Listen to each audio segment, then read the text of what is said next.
Hello everyone, this is Preeti Yadav. So today I am going to explain you chapter number 15 of Hindi literature of class 5th. Chapter name is Pariksha, means exam. So in this chapter we will read about why this chapter name is Pariksha. See, Deogarh की रियासत के दीवान पद के लिए एक दयावान, उदार व वीर महापुरुष की आवश्यकता थी। पुराने दीवान सुजान सिंह सभी उम्मीदवारों की परीक्षा के बाद एक योग्य व्यक्ति चुन ही लेते हैं। नैतिक मूल्य पर आधारित सुंदर कहानी। तो see we will read this story.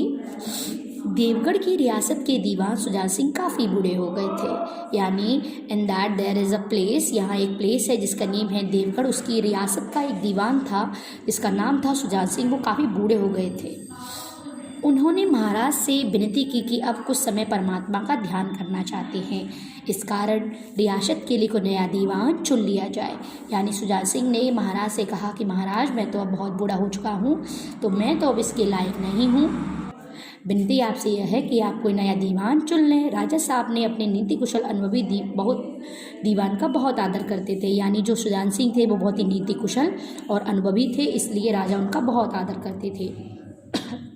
उन्होंने नया दीवान चुनने की जिम्मेदारी भी उन्हीं पर डाल दी। अगले दिन प्रसिद्ध समाचार पत्रों में देवगढ़ के लिए, यानी महाराज ने सुजान सिंह को नया दीवान चुनने के लिए ही उन्हें जिम्मेदारी दे दी।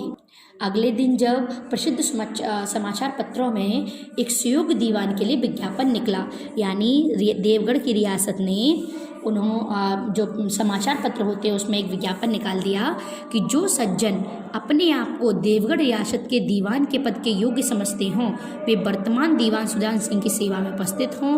यह ज़रूरी नहीं है कि वे ग्रेजुएट हों, मगर हष्ट पुष्ट होना आवश्यक है। यानी मंदाग्नि के मरीज को यहाँ आने की आवश्यकता नहीं। 1 महीने तक उम्मीदवारों के रहन सहन, आचार विचार को परखा जाएगा। जो उम्मीदवार इस परीक्षा में खरा उतरेगा वही इस पद के योग्य होगा। तो मीज़ यहाँ पर उन्होंने एक समाचार पत्र में विज्ञापन निकाला कि देवगढ़ की रियासत के दीवान के लिए आपको सुजान सिंह की सेवा में उपस्थित होना है। ज़रूरी नहीं है कि आप ग्रेजुएट हो, लेकिन आपका हष्टपुष्ट होना आवश्यक है। मंदाग्नि type of disease, stomach disease name, यानी एक पेट से संबंधित जो रोग होता है उसका नेम है। मंदाग्नि के मरीज को यहाँ आने की बिल्कुल कोई आवश्यकता नहीं है। और 1 महीने तक जो भी उम्मीदवार आएगा उसके आचार विचारों को देखा जाएगा और जो भी इस परीक्षा में खरा उतरेगा उसको उस पद के योग्य समझा जाएगा। इस विज्ञापन ने सभी जगह तहलका मचा दिया। ऐसा ऊंचा पद इतनी आसानी से मिल जाए, सैकड़ों व्यक्ति अपना अपना भाग्य आजमाने के लिए चल दिए। देवगढ़ में विभिन्न राज्यों से नए नए लोग आने लगे, यानी बहुत से व्यक्ति इस ऊंचे पद को पाने के लिए अपना अपना भाग्य आजमाने लगे। बहुत अलग अलग राज्यों से वहाँ आना शुरू हो गए। सरदार सुजान सिंह ने इन सभी आगंतुकों, यानी जो वहाँ आए थे, एक यात्री के रूप में आए थे, एक मेहमान के रूप में आए थे, के आदर सत्कार का बहुत अच्छा प्रबंध किया हुआ था। हर व्यक्ति अपने आप को सर्वश्रेष्ठ दिखाने की कोशिश में था। सब उषा यानी सुबह के समय टहलते और हुक्का शराब की लत को छिपाते, लेकिन मनुष्यों का वह बूढ़ा जौहरी यानी सुजान सिंह आड़ में बैठा हुआ सब देख रहा था।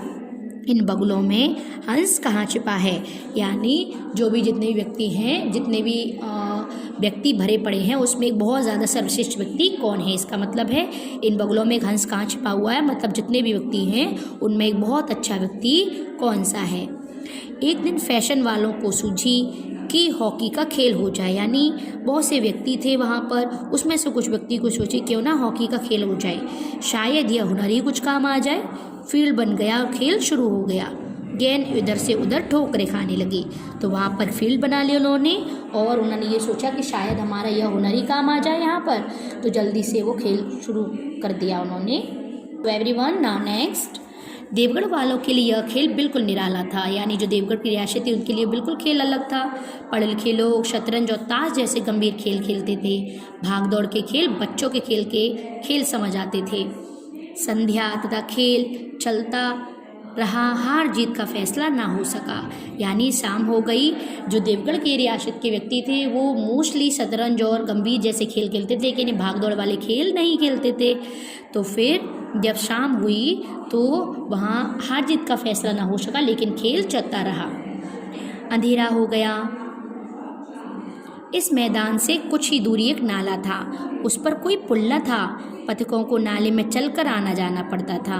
एक किसान अनाज से बड़ी गाड़ी लेकर इस रास्ते से आया। नाले में कीचड़ था और नाले की चढ़ाई भी अधिक थी, इसलिए गाड़ी ऊपर ना चढ़ पाती थी। थोड़ी सी ऊपर चढ़कर वापस नीचे आ जाती। किसान बार बार जोर लगाता और बार बार झुंझलाकर बैलों को मारता, लेकिन गाड़ी उबरने का नाम ही नहीं लेती। मीज़ यहाँ पर उस फील्ड से कुछ दूरी पर एक नाला था जो कि कीचड़ से भरा हुआ था और उस पर कोई भी पुल नहीं था। जो भी व्यक्ति वहाँ से निकलता था उसको कीचड़ में से ही धंसकर निकलना पड़ता था। अब वहाँ पर एक किसान था जो अपनी अनाज से भरी हुई बोरियां लेकर निकल रहा था, लेकिन जब उसकी गाड़ी उसमें फंस गई तो उसने बहुत कोशिश की निकालने की, लेकिन वो नहीं निकली। वह चारों ओर देखता पर कोई सहायक नज़र नहीं आता।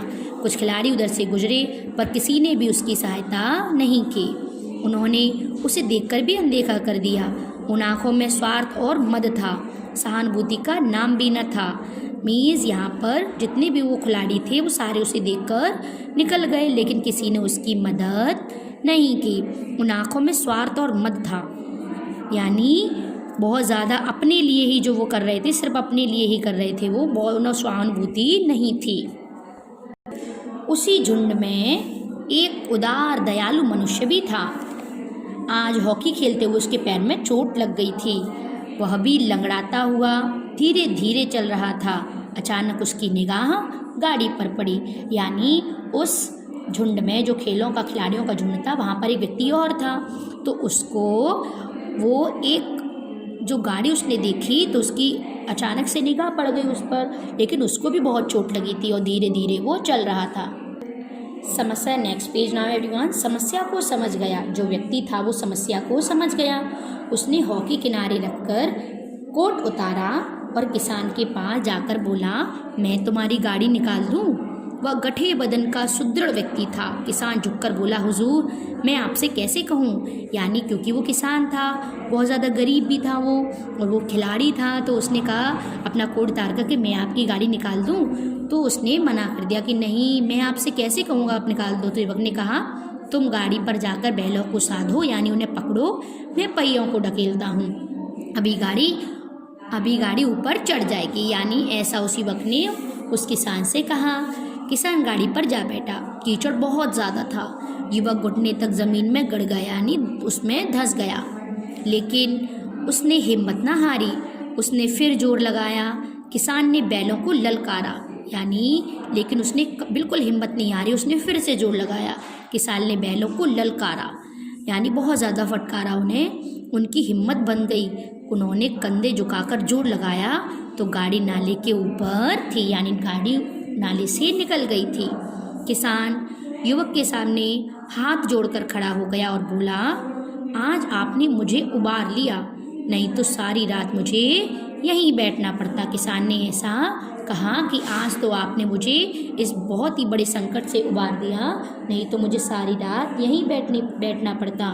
युवक ने हंसकर कहा, अब मुझे कुछ इनाम देना चाहते हो? किसान ने गंभीर भाव से कहा, नारायण यानी भगवान चाहेंगे तो दीवानी आपको ही मिलेगी। यह सुनते ही युवक ने किसान की तरफ गौर से देखा। कहीं यह किसान सरदार सुजान सिंह तो नहीं? यानी उस युवक को ऐसा लगा कि शायद ये सुजान सिंह ही हैं, और वाकई में वो सुजान सिंह ही थे जो कि परीक्षा ले रहे थे। किसान उसके मन की बात भांप गया। महीना पूरे होने पर चुनाव का दिन आ गया। संध्या के समय राजा का दरबार सजाया गया। सभी उम्मीदवार दिल थाम कर बैठे थे। सरदार सुजान सिंह ने खड़े होकर कहा, मैं आपसे कष्ट के लिए क्षमा चाहता हूँ। इस पद के लिए दयावान, उदार, नेक दिल व आत्मबल से भरपूर एक वीर महापुरुष की आवश्यकता थी। ऐसे गुण वाले व्यक्ति संसार में विरले यानी बहुत कम ही होते हैं, किंतु सौभाग्य से हमें ऐसा व्यक्ति मिल गया है। मैं रियासत के पंडित जानकीनाथ को दीवान का पद पाने पर बधाई देता हूँ। यहाँ पर जो युवक था उसका नेम था पंडित जानकीनाथ। तो यहाँ पर सुजान सिंह ने कहा कि ऐसे जो व्यक्ति हमें चाहिए, यानी जो दयावान होना चाहिए, उदार, नेक दिल, आत्मबल होना चाहिए, वो तो बहुत ही कम होते हैं, लेकिन हमें ऐसा व्यक्ति मिल गया है। उन्होंने घोषणा की कि मैं ये दीवानी का पद पंडित जानकीनाथ को देता हूँ। रियासत के लोगों ने जानकीनाथ को बड़ी सम्मान की दृष्टि से देखा। सरदार सुजान सिंह ने आगे कहा, जो व्यक्ति स्वयं जख्मी होकर गरीब किसान की गाड़ी नाले से निकालकर ऊपर चढ़ा दे, ऐसे व्यक्ति में सभी गुण होंगे, वह सभी का भला चाहेगा। उम्मीद है आप सभी मेरे इस फैसले से सहमत होंगे। मीन्स यहाँ पर सुजान सिंह इस बात से खुश हुए कि पंडित जानकीनाथ ने खुद घायल होकर भी उस गरीब किसान की मदद की। इस तरह उन्होंने कहा कि मुझे लगता है कि आप भी सभी मेरे फैसले से सहमत होंगे। I hope everyone you will read this chapter proper. Thank you everyone.